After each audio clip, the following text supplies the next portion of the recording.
Middle east में जारी घमासान को बढ़ाने में ईरान समर्थित प्रॉक्सी गुटों का बड़ा हाथ रहा है, चाहे वो लेबनान का हिजबुल्ला हो या यमन के हूती लड़ाके या फिर इराक का इस्लामिक प्रतिरोध या खुद ईरान। गाजा युद्ध से शुरू हुए खून खराबे का दायरा अब चढ़ चुका है। इसकी आग से अब पूरा मिडिल ईस्ट धधक रहा है। यमन के हूती विद्रोही लाल सागर के लिए एक बड़ा खतरा बने हुए हैं। हालात लगातार विकराल रूप लिए हुए हैं।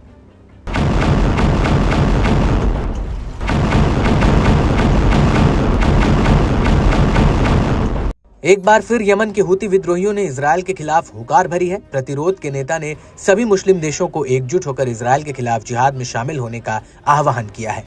हौती ने जोर देते हुए कहा कि अमेरिका और इजरायल की मिलीभगत और साजिशों के सामने उनके पास कोई और ऑप्शन नहीं बचा है। सभी इस्लामिक देशों को एक होकर पश्चिमी ताकतों को मुंहतोड़ जवाब देने का सही वक्त आ गया है।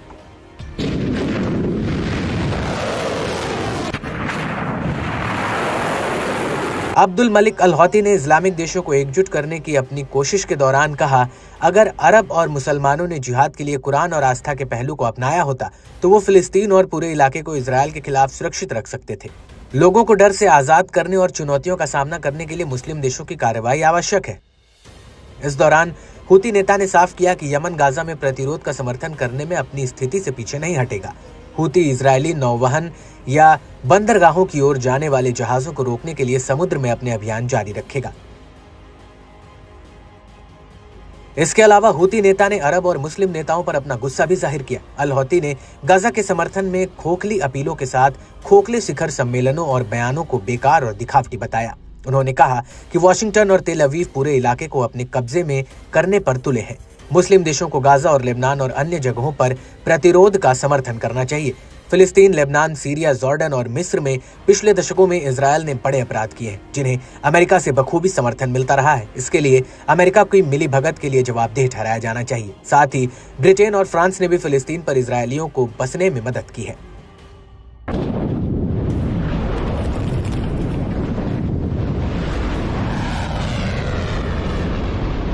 यमनी नेता ने आगे बताया कि गाजा में लड़ाके मजबूत हैं, इजरायली दुश्मन पर दर्दनाक प्रहार करना जारी रखे हुए हैं। हिजबुल्ला आए दिन कीर्तिमान रचते हुए इजरायल पर दबाव बनाए हुए है। लेबनान के खिलाफ हमला कर इजरायल ने बड़ी भूल की है, जिसका खामियाजा उसने अपने सैनिकों को गवाकर भुगतना पड़ा। मुस्लिम देशों को फिलिस्तीन, लेबनान, इराक और यमन में लड़ाकों का समर्थन करके सही रास्ता अपनाना चाहिए। बर्बर और आपराधिक इजरायल के समर्थन स्वतंत्रता, मानवाधिकारों और सभ्यता के बारे में जो कहते हैं वो भ्रामक टिप्पणियों के अलावा कुछ नहीं है।